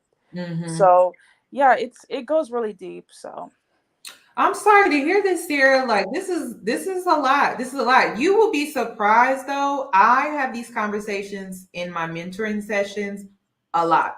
And 95% of them come from African homes. oh And wow. I think that is insane. Like it's either African or the Caribbeans. Like African American parents are just a little bit different. Like they ready to kick you out. But African parents Caribbean, like if you come from the islands, they are really obsessed with controlling you in your adulthood, and I just always found that to be odd. But then they want you to stay in the house. They don't want you to go nowhere. They don't really want you to have a social life. Like everything has to be under their microscope, or otherwise they feel like you betrayed them or you did something to them. Like I really wish they would do a study on this because it's very, very common. It's very Yeah, common. it's incredibly toxic. And so, like, you know, I've had been in altercations with African aunties. Like, they would feel like, you know, they can talk down on me whatever they want to. I'll respond back actually to my one of my immediate families. And actually the daughter, she was like 40 years old, still living with her mother because the husband passed and she wanted to still take care of her mother. And so basically the daughter went off on me, threatening to fight me. And I responded back, and I'm like, "You're not gonna fucking talk to me like that. I'm a grown Right. adult. You know, I'm not Right. a child." And they always try to feel like this. They always try to say these words of trying to like infantilize you. And I think that's the issue with my mom. She never knows what age limit to stop infantilizing her children. Because Right. even her oldest child is 35 years old. The brother that physically abused, I haven't talked to him in like 5 years after Mm-hmm. a court case with him. Um, Girl. she still yeah, I know, she still tries to actually she still tries to control like his dating life. Like she was like, "Oh, I hate that you're dating this woman that has a child at a wedlock." And I'm like this guy is 30 years old. Like, what person would not really have a child at that age, like, normally, you know? And it's sad, but like, you know, I just have to realize like that I can't control my mom, Right. and I have to, you know, and I have to heal my inner child, and, you know, go out to the park and, you know, be gentle with myself, forgive myself, and forgive other people who treat me bad in the past, because, you know, forgiveness is hard, and it's not for them, because you know, I'm not Christian. I'm pretty spiritual. I do tarot cards sometimes. Mm-hmm. But you know, I try to just forgive them for my mental health, and because holding a grudge at my parents, blaming the fingers at everybody, like, it's gonna make it's gonna make my heart explode. And I already deal with anxiety and take medication every day, and I don't need that stress on me. So what I try to do is just like let it pass by and just seek professional help, which is the best I, thing I could do for the moment. the best advice that I can give you right now is I really wouldn't try to heal in an environment that made you that way. I'm going to tell you to survive, and I'm going to tell you to be in survival mode until you can truly get out of that environment, because you're not going to be able to heal in that environment. It's impossible. Well, I mean, the thing is that I suffer with anxiety, so I don't know. I don't really want to have panic attacks every day. I mean, I've been Right. having them for the past week, and so I don't really want to like continue thinking about it so much. Right. So what would be a good advice, you know, if I'm just staying there and I just don't want to go insane from all the experiences and anxiety that I went through? The best advice I can give you is to have an outlet, whether it's journaling, it's art, it's dance, it's reading books. I hate to say it, but using escapism is going to help you survive. Okay. Well, yeah, thank you, Yanni. I understand. I do work from home, so I usually just stay in Ooh. my yeah, I know it Ooh. sucks because the thing is that I got the job Mm-hmm. before I got the arrest record on my record, so I can't even get a job without me failing a background check. Yeah, it's really that bad. So the only option I have is to work from home. I mean, I can go to the library, but you know, my dad doesn't wake up early enough to take me at like 7 o'clock, and the library doesn't open that open. So, you Mm-hmm. know, I just try my One best to just use my room as a safe space, you know, and just yeah, do my training online in the mornings and study, and then I used to just take a walk outside or like Take walks. One thing that I used to do is I would go try to hang out with a friend outside the house, but then sometimes that creates friction. Maybe go hang out with a grandparent if it's not that toxic. Another way that I would escape is I would go to the movies, and I would just go and go one movie and go right into the next movie and go right into the next movie because I didn't want to go home. And I did that for a little while, but like during that time, 100%, y'all, I was in survival mode and I did whatever I could. I'm not even gonna lie. I ate. I did all type of stuff just to survive. Yeah, So I mean, that's just me being honest. yeah. Yeah, I'm just trying to do my best. Like right now, I only have $50 in my account, and I'm not trying to spend the money. Right. Because even going out, it takes a lot of money. So what I try to do my best is try to distress and go outside, and just try to act like they're not there almost. And then like this week, I'm going to I'm going to like a Christmas club, at the library. So I always try to say that this is not temporary. And whenever you discussed about like moving out with your parents, at first I was like, oh my gosh, she's gonna say like you have to move out as soon as possible, because obviously everyone's situation is very different. Right. But then when you told your own story, it actually created like a safe space for me to be like, oh, you know what, maybe I'm not the only one going through this. I mean, people go through worse, but at least it's not temporary. And there is a world outside of this environment. And I think Yes. once I put that in my head, I'm just like, you know what, like I'm not afraid to leave when the opportunity is out for me. Right now I just have to be patient and just recollect myself, in this environment that almost really destroyed my mental health, Oh actually. my So God. Oh my gosh. Like I didn't think I was gonna survive. I didn't. That's just me being completely honest. Like when I lived at home, I wanted to run away. I wanted to unalive myself. And it was because the abuse was that extreme. Like it was just taking a really big toll on my mental health.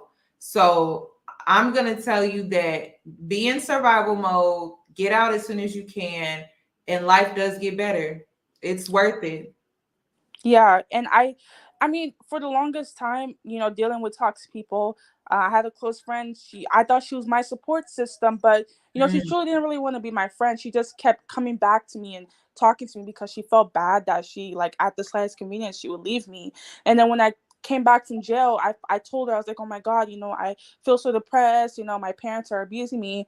And I realized that I knew that she just wasn't there for me, because the first question she asked was, oh, did your mom the what did you hit your mom, instead of what did your mom do to you? And I realized that like this girl was not gonna be here with me for the long run, and that was the only friend I had at the moment. And whenever I cut her off because she was very toxic, I mean, I take accountability for not taking her emotions to consideration when we had like a falling out the first time, due mhm. to like this whole homelessness situation and me staying in her room and everything. But whenever she just kept, leaving at the slightest inconvenience, without even like properly talking to me about the situation, I just felt like I was truly alone and I had no one. And I haven't really felt I haven't really felt like, unaliving since high school, going through so much drama. And yeah, but the best time for me is to just spend time with myself and to learn about myself. And like, I mean, there's times where like I actually like, going out to eat by myself, or I like studying in my room because I feel like I'm doing something productive, and Mhm. going out to walk on myself. Like I actually do like doing a lot of things on myself, surprisingly, which I would have never envisioned back in high school, when I was, or even up till now, because I was extremely codependent of people, because I was trying to escape the realities of my living situation. Yeah. I'm sorry that you're going through this. Before I let you go, the girls in the chat are wanting to know your Cash App to support you. So Oh, if you would like to put your Cash App in the chat box, please do so. oh wow, thank you guys. Like God bless y'all, and you too as well, It's Yanni. business. I don't even know how to put it in here. I can only see the chat between us. If I'm gonna move on to the next caller, but if you private chat to me, then I'll put it in the chat box, okay? Yeah, for sure. Yeah, let me just go ahead and do it right now. I think it's hold up. Can I just check my cash? Yeah, go right ahead. I'm gonna move on to the next person, but you can send it to me through StreamYard in the private chat. Wait, I think I'm about to like type in now. Okay, I sent it to you through like right now. All right. Okay. Well, thank you so much, Yoni, for hearing out. And like for anybody, I mean, who's going through at least some similar situation or like worse, just remember that like you always have the opportunity to change as a person.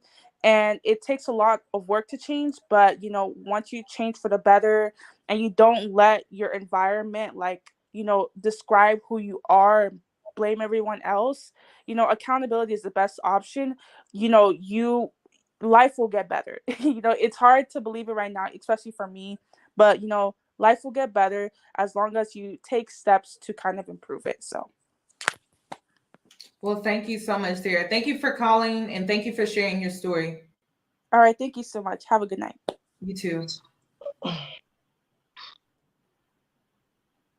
All right, AB, you're up next. Hey, Yoni.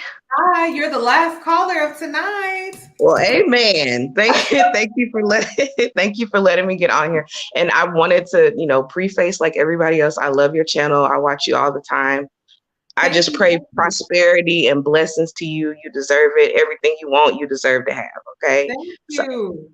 Yes. So I'd like to answer the first question about when I knew my mom was jealous. So I'm 32 now and kind of working through my trauma like a lot of us. And, there's a lot of specific things that I really won't get into, but a lot of the stuff she said during my adolescent years really affected me and I'm still working through. And she would say stuff like, the kind of the Black parental little sound bites that we all have kind of heard, like, you ain't special, you ain't cute, little stuff like that during punishment. But that stuff really does get inside your spirit and kind of inform your self-esteem. You know what I mean?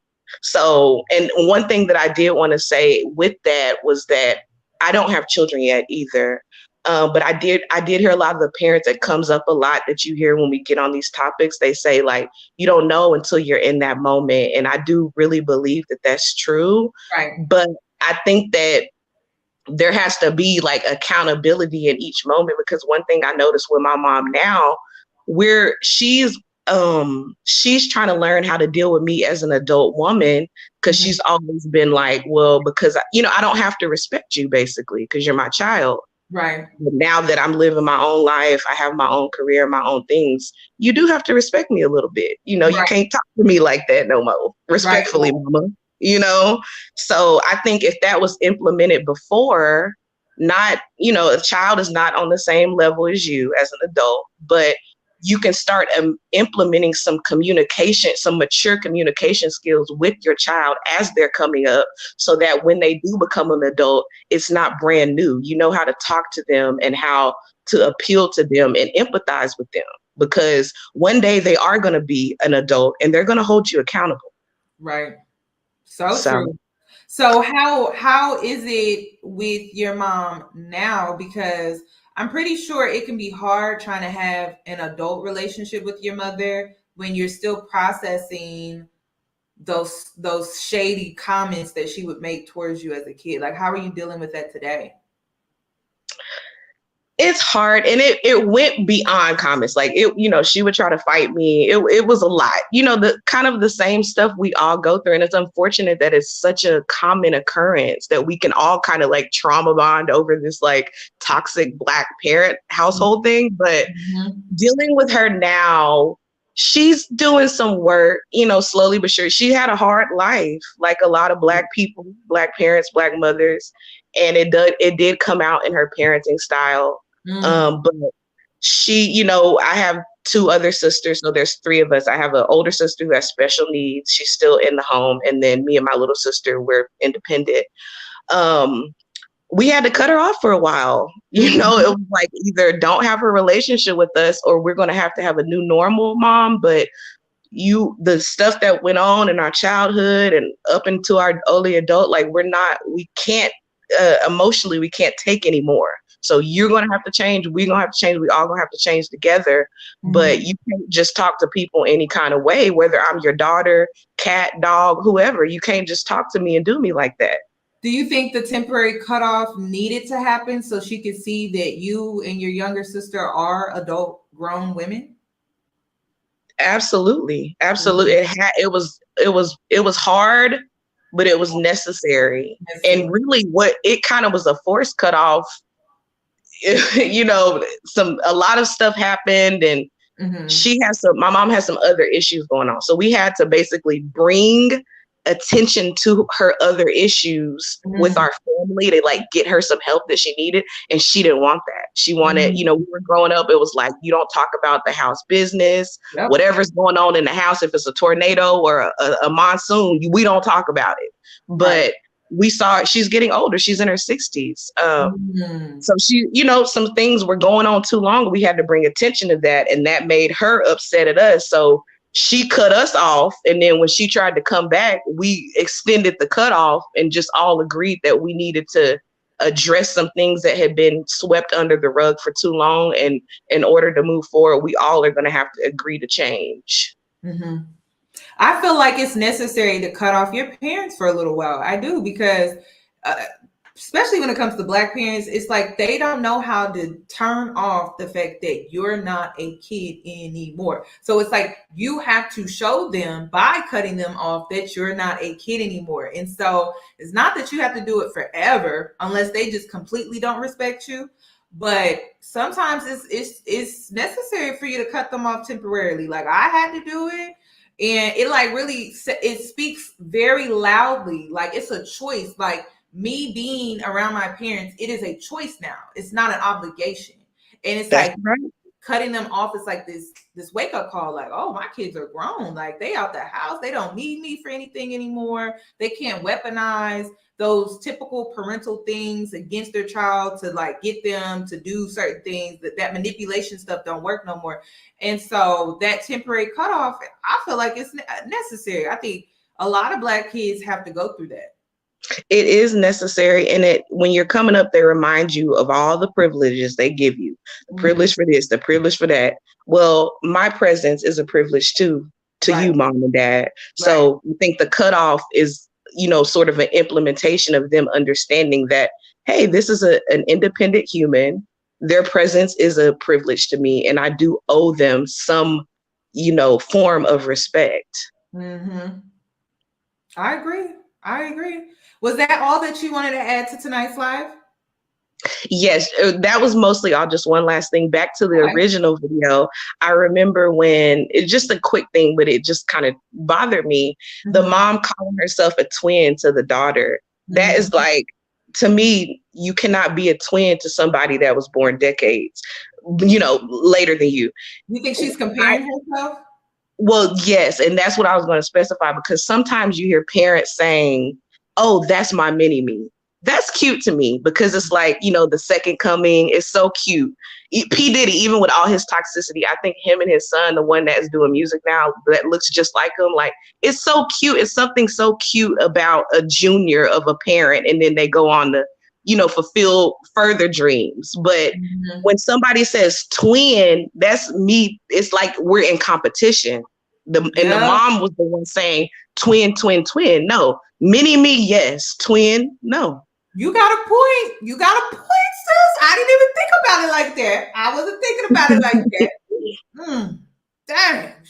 So you think by her saying that's her twin that she secretly compares herself to her daughter?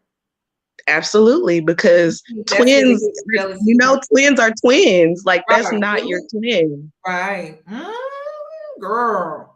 And I hear parents say, oh, that's my mini me. That's my mini me. That is just the cutest thing to me. But twin, I'm side eyeing you a little bit, because it's giving compete. Ooh, girl, that does a lot for me. It changes a lot for me now. I see it differently now. That's crazy. Twin. So she's competing. And I see that a lot in like girl friendships. You know, like hey twin, you know. Yeah, I seen that a lot. And so now you making me look at those type of friendships differently. Like girls are actually competing with each other, and so they refer to themselves as twins. So I believe so. Interesting. Thank you so I much. think sometimes it can be endearing when there's somebody cute, you know, you think it's cute, like they cute like you know, or y'all have things in common. So, you know, maybe not every time it's competitive, but with the mother and daughter, it's like, there's no way that's y'all twin because you did not come out of the same place at the same time. Well, thank you so much for calling in and giving your opinion and your perspective and also sharing your story. Thank you so much. Thank you, Yoni. We love you. Thank you. Love you too. Bye. Bye. All right, y'all. That's my last caller. That's really all that I had for tonight.